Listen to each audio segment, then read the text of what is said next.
Hello everyone. तो students, इसके पिछले वीडियो में मैंने आपको चैप्टर नंबर 1 से 5 एक वीडियो में दिया था। चैप्टर नंबर 6 to 10 भी दिए हैं मैंने, तो 2 वीडियोस अपलोड की हुई हैं ऑलरेडी। चैप्टर नंबर 1 से लेकर 10 तक तो मैंने इंपॉर्टेंट क्वेश्चन सारे दे दिए हैं। अभी इस वीडियो में मैं आपको चैप्टर नंबर 11 से 16 तक देने वाली हूँ। देखो यहाँ पे ये चैप्टर नंबर जो 11, 12, 13 है ना, इसके अंदर मोस्टली तो रिएक्शंस हैं। तो यहाँ पे रिएक्शंस में क्या क्या करना है मैं बताती हूँ, तो वो करो आप अगर रिएक्शंस करने वाले हो तो।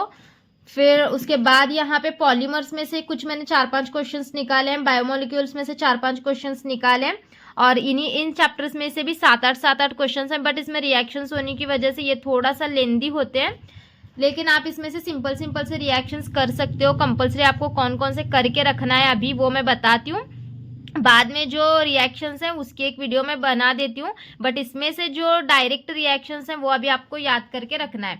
तो सबसे पहले चैप्टर नंबर 11 अल्कोहल फिनॉल के अंदर देखो यहाँ पे classification of alcohols and phenols compulsory आपको क्वेश्चन करना है।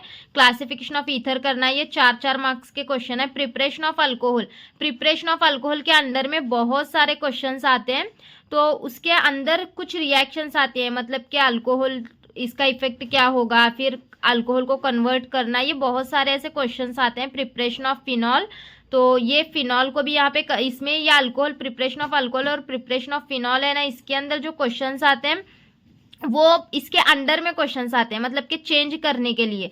तो ये थोड़ा सा पार्ट मुश्किल है अल्कोहल फिनॉल का, तो मैं उसके लिए आपको अलग से वीडियो बना देती हूँ। बट ये बाकी के क्वेश्चंस करना है आपको।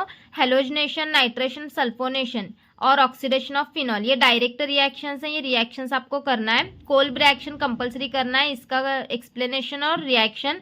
विलियमसन सिंथेसिस रिएक्शन में भी आपको एक्सप्लेनेशन और एग्जांपल करनी है रिएक्शन की। और फिजिकल प्रॉपर्टीज ऑफ ईथर और लूसेंट टेस्ट तो बहुत ज़्यादा इंपॉर्टेंट है, तो ये 8 क्वेश्चन इसमें से करना है आपको। उसके बाद चलो चैप्टर नंबर 12 पे चलते हैं, अल्डिहाइड कीटोन्स में भी कुछ रिएक्शंस हैं जो सिर्फ नेम रिएक्शंस हैं। ओके, तो ये नेम रिएक्शंस आपको कंपलसरी करके रखना है। देखो यहाँ पे ये नेम रिएक्शंस हैं, क्लेमेंस रिएक्शन, वुल्फ क्रिश्नर रिएक्शन। फिर उसके बाद ये अल्डोल कंडेंसेशन पे शॉर्ट नोट आता है। कैनिजोर रिएक्शंस कंपलसरी करो, बहुत इंपॉर्टेंट है ये। टोलेंस रिएक्शन, और उसके बाद शिफ्ट रिएक्शन, ये नेम रिएक्शन है अल्डिहाइड कीटोन्स चैप्टर से। 100% इसमें से एक दो रिएक्शंस आपको पेपर में देखने के लिए मिलेंगी ही मिलेंगी। तो उसके बाद देखो शिफ्ट रिएक्शन, उसके बाद Fehling's reaction and Stephen's reaction. 1, 2, 3, 4, 5, 6, 7 reactions में से, और यहाँ पे नीचे एक है देखो इटार्ड रिएक्शन। इन रिएक्शंस में से मैं 100% गारंटी के साथ बोल रही हूँ कि इसमें से 2 से 3 तो रिएक्शंस आपको पेपर में देखने को मिलेंगी 100%। यहाँ पे साइनोहाइड्राइड रिएक्शंस भी है। और ये देखो आपके एक्सरसाइज में से आपको क्वेश्चन नंबर 2 का फर्स्ट, और ये 8th, और क्वेश्चन नंबर 3 का सेकंड और थर्ड, ये वाले क्वेश्चंस आपको करना है। उसके बाद आते हैं हम अमाइंस पे भी देखो ये वाले क्वेश्चंस देखो कंपलसरी आपको करना है। कार्बल अमाइन, फिर हेजिन, इसमें से देखो कौन कौन से रिएक्शन करना है। नेम रिएक्शन, हेजिनबर्ग रिएक्शन कंपलसरी करना है, मेंडियस रिएक्शन करना है कंपलसरी। उसके बाद आपको हॉफमॉन्स रिएक्शन करना है अमोनोलाइसिस के लिए, और हॉफमॉन्स एलिमिनेशन रिएक्शन करना है। उसके बाद हॉफमॉन्स ब्रोमाइड और गैबरलियन रिएक्शंस, ये वाले आपको करना है। और क्वेश्चन नंबर 2 में से 8th वाला क्वेश्चन करना है, क्वेश्चन नंबर 4 में से 4th वाला करना है, और क्वेश्चन नंबर 4 में से 7, क्वेश्चन नंबर 3 में से 3rd और 4th, ये क्वेश्चंस आपको कंपलसरी इसमें से करना है। बट अगर आप ये नहीं भी करना चाहते, मतलब कि ये चैप्टर आप सोच रहे हो कि मैं स्किप कर दूं इन चैप्टर्स को, चैप्टर नंबर 11, 12 एंड 13, तो भी आपको इसमें से ये नेम रिएक्शंस करना ही पड़ेगा, क्योंकि इसमें से ये नेम रिएक्शंस ही 7-8 मार्क्स के लिए आ जाते हैं। उसके बाद पॉलीमर्स पे आते हैं हम। पॉलीमर्स, ये चैप्टर इसमें से बहुत ही कम क्वेश्चंस निकाले हैं, सिर्फ आपको देखो इसमें क्लासिफिकेशन करना है एग्जाम्पल्स के साथ, पॉलीमर्स का और मोनोमर्स का, मतलब कि सेपरेटली पूछा जाएगा। पॉलीमर्स का क्लासिफिकेशन अलग से और मोनोमर्स का अलग से। उसके बाद पॉलीमर्स का स्ट्रक्चर और मोनोमर्स का स्ट्रक्चर आपको कंपल्सरी करना है। पॉलीमर्स का स्ट्रक्चर, ये क्लासिफिकेशन है, ये स्ट्रक्चर है।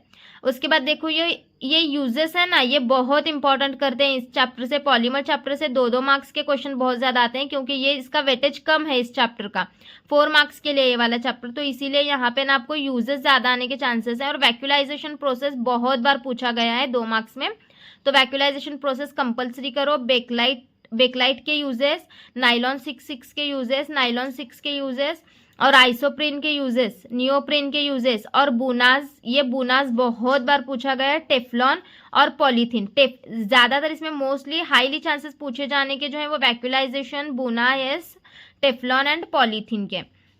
उसके बाद हम आते हैं चैप्टर नंबर 15 जो कि बायोमोलिक्यूल्स है। ये भी 4 मार्क्स का वेटेज रखता है। इसमें से भी शॉर्ट क्वेश्चंस ही पूछे जाते हैं, जैसे कि आपको इसमें से क्लासिफिकेशन ऑफ प्रोटीन करना है। अब अगर आप इसमें से क्लासिफिकेशन ऑफ प्रोटीन करते हो तो इसमें से शॉर्ट क्वेश्चंस आपको ज़्यादा पड़ते हैं। उसके बाद glucose, sucrose, maltose and lactose, ये 4 क्वेश्चन बहुत इंपॉर्टेंट है इस चैप्टर से। ग्लूकोज और सुक्रोज पे तो बहुत बार क्वेश्चन आता है, ग्लूकोज को सुक्रोज में कन्वर्ट करने का या फिर सुक्रोज को ग्लूकोज में कन्वर्ट करने का, ये क्वेश्चन बहुत ज्यादा आता है। फिर ज्विटर रिएक्शन, ये वाली आपको करना है। उसके बाद डीनेचुरेशन ऑफ प्रोटीन करना है। अगर आप इसमें से कुछ नहीं भी करना चाहते, आप इस चैप्टर को सोचते हो कि मैं स्किप करूं, तो इसमें से आपको फिर भी ग्लूकोज, सुक्रोज, माल्टोज और लैक्टोज रिएक्शन कंपलसरी करना है। फिर उसके बाद क्वेश्चन नंबर 2 का फर्स्ट और सेकेंड, ये करना है आपको। उसके बाद आते हैं हम चैप्टर नंबर 16 जो कि लास्ट है, ग्रीन केमिस्ट्री। ग्रीन केमिस्ट्री भी 4 मार्क्स का वेटेज रखता है, जिसमें से आपको नैनो साइंस की डेफिनेशन, नैनो टेक्नोलॉजी की डेफिनेशन, ग्रीन केमिस्ट्री की डेफिनेशन, 3 डेफिनेशन कंपलसरी करके रखना है, मतलब करके रखना है। उसके बाद डीडीटी का स्ट्रक्चर कंपलसरी करना है, ये 3 डेफिनेशन डीडीटी का स्ट्रक्चर, नैनो मटेरियल की डेफिनेशन करना है, एटम इकोनॉमी की डेफिनेशन करना है।